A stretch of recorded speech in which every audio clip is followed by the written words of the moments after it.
สร้างตื่นเต้นและดีใจที่จะได้ไปโรงเรียน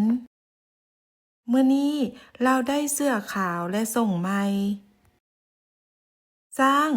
มักเครื่องไม้ของเราหลาย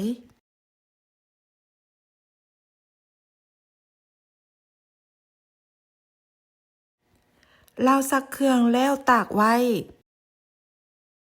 จากนั้นเราก็ไปเกียมปึ้มเขียนและสอใส่ถุงไว้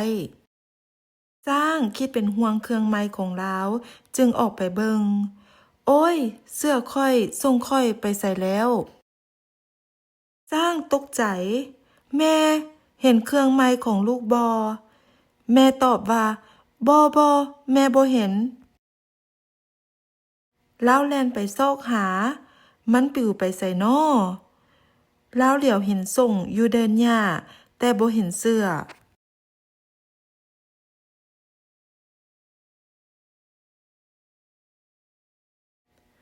สร้างตั้งใจซอกหาเสื้อใหม่ต่ออีกแล้วเหลียวเห็นบางอย่างอยู่ในหนองน้ำโอ้เสื้อใหม่ค่อยสร้างเสียใจที่เห็นเสื้อตกน้ำและเปื้อนแล้วเอาเสื้อไปซักขึ้นอีกแต่เราย่านเสื้อจะบ่แห้งทันมือเข้าโรงเรียน ทันใดนั้นเราก็คิดได้ว่าจะเฮ็ดแนวใดให้เครื่องแห้งทันเวลา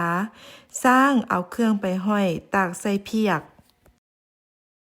สร้างนุ่งเครื่องใหม่ไปโรงเรียนมื้อทำอิฐด้วยความเบิกบานใจ